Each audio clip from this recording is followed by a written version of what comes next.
Hello everyone, a warm welcome to all.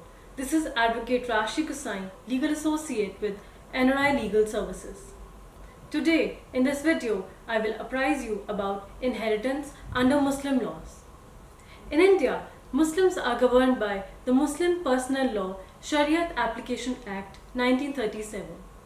This act deals with marriage, succession, inheritance and charities. As per Section 2 of the Act, Muslims with respect to inheritance and succession are governed by Muhammadan Personal Law, also commonly known as the Muslim Personal Law. Friends, further I will discuss the general principles which are applicable to Muslims. So the first and the foremost principle is that there is no distinction between movable assets and immovable assets. The second principle is that there is no distinction in self-acquired property and ancestral property. The third principle of inheritance is that there is no concept of joint family property in Muslims. There is one more important thing which you must remember. The law of succession in both males and females is applied in a similar fashion. However, that does not mean that they also have similar rights. Now friends, we will discuss the two modes of succession. The first mode of succession is testate succession. This comes into the picture when there is a will. The second mode of succession is intestate succession. In intestate succession, the asset distribution will take place in two ways. First, by way of a family settlement amongst the family members, and second, by way of application of law of succession. Now friends, let's move on to a bigger question often asked. How does succession actually take place? So basically, there are three stages of succession. The first stage of succession includes the duties which must be performed after the death of a deceased. There are basically four duties. First, payment of funeral expenses. Second, payment of debts. Third, payment of wages, and last, the execution of the will up to the permitted share. Then comes the second stage. In the second stage, the actual distribution of assets amongst the legal heirs takes place. Then comes the third stage of succession. This stage only comes into the picture when there are absolutely no legal heirs. In this case, the entire property will be inherited by the government. Friends, let's further move to a situation where there is a will. So basically, what is a will? A will is a legal declaration of the wishes of a person regarding disposal of his property after his death. Any person who is 18 years of age and of a sound mind can make a will. However, Muslim law imposes some restrictions regarding the will. The first restriction is regarding the share which a Muslim can bequeath. A Muslim can only bequeath 1/3 share of his property. However, he or she is free to give such a property to a stranger. If a Muslim bequeaths more than 1/3 share of his property, in that case, the consent of the legal heirs becomes imperative. Now let's move on to the second restriction. This restriction comes into the picture when a Muslim bequeaths the assets to a legal heir. Under Muslim law, a Muslim, if bequeaths 1/3 share of property to a legal heir, in that case, under Shia law, no consent of the legal heirs is imperative. However, under Sunni law, the consent of the legal heirs must be taken. Now comes the third restriction. Under Muslim law, any will made beyond the 1/3 share of the will cannot be executed except with the consent of the legal heirs. Friends, let's further move on to the asset distribution and how it takes place in the absence of a will or in case when the will has been partially executed.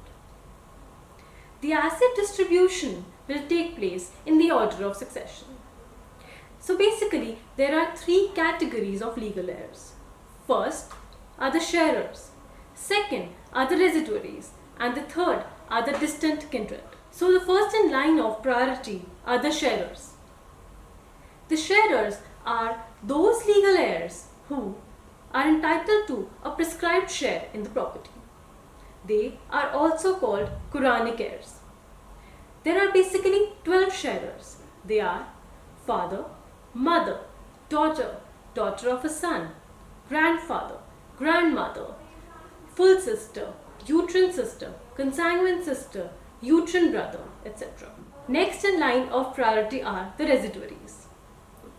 The residuaries are those legal heirs who are not entitled to any prescribed share, however, will become entitled to whatever is left after distribution to the sharers. This is also called the residue. The residuaries include the descendants, the ascendants, the collaterals of the father, the descendants of the true grandfather, and the descendants of the remoter great-grandfather. The third in line of priority are the distant kindred. The distant kindred are those legal heirs who are related by blood to the deceased. However, they do not find mention either in the list of residuaries or sharers. The distant kindred are going to inherit only in the absence of residuaries and sharers. The distant kindred include the female agnates and the male and female cognates. Now friends, I will discuss with you the rights of a few important legal heirs. So first, I will discuss the rights of a wife. In case of demise of a male Muslim, his wife is entitled to get 1/8 share in his property. However, if there are no children or child's son, in that case, the wife is entitled to get 1/4 share in the property. Next, let's move to the rights of a husband. In case of death of a female Muslim, the husband is entitled to get 1/4 share in the property. However, if there are no children and child's son, in that case, the husband is entitled to get half the share in the property. Now let's move on to the rights of children. The rights of children can be discussed in 3 categories. First, when there is only one son. When there is only one son, then he is entitled to get the entire residue after distribution to the sharers. However, if there are 2 or more sons, then together they will take the residue. Next, we will discuss a situation where there is only one daughter. In such a case, the daughter will take half the share of the estate of the deceased. If there are more than 2 daughters, together the daughters will take 2/3 share of the property of the deceased. Next, we will discuss a situation where there are both son and daughter. In such a situation, the daughter, who is otherwise a sharer, becomes a residuary. The son and the daughter both inherit together. However, they are entitled to inherit in the ratio of 2:1, which means that the son will get double portion than what the daughter will get. There are a few important things which we must remember regarding the daughter.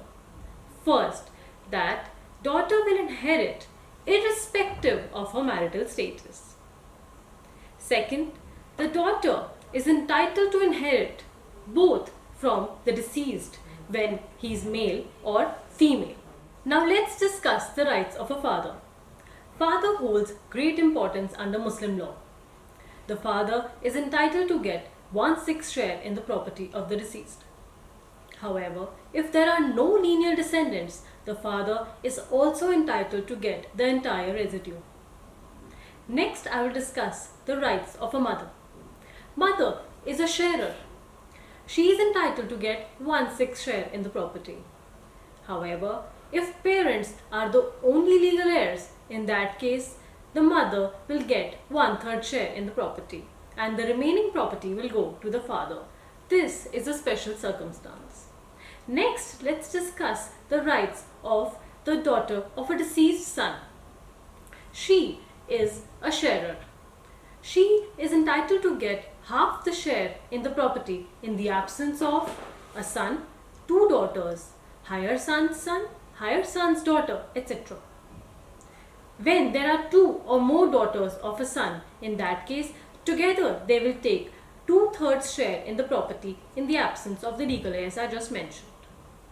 Now, there comes a situation when there is one daughter and also there is a daughter of a deceased son. In this case, the daughter of the deceased son will inherit only 1/6 share in the property. Next, I will discuss the rights of son of a deceased son. The son of a deceased son is a residuary. He is entitled to inherit the residue only in the absence of a son. Further, I will discuss the rights of a daughter-in-law. The daughter-in-law is not entitled to inherit anything from the property of the father-in-law or the mother-in-law. However, she may inherit from her husband or children. Further, I will discuss the rights of the grandparents on the male line. The grandfather and the grandmother on the male line are entitled to get 1/6 share property each. However, in the presence of the father, the grandfather will not inherit anything. Similarly, in the presence of a mother, the grandmother will not inherit any property. Further, I will discuss the rights of sister and brother. A sister is a sharer. However, in the presence of a brother, her share gets reduced. Brother and sister both are not primary legal heirs and inherit only under certain conditions. Friends, now I will conclude this video. Hope you liked the video. In case you have any queries, please write to us on query@nrilegalservices.com. Also, do not forget to like, share and comment on this video. If you would like to see more such videos, please do subscribe to our channel. Thank you.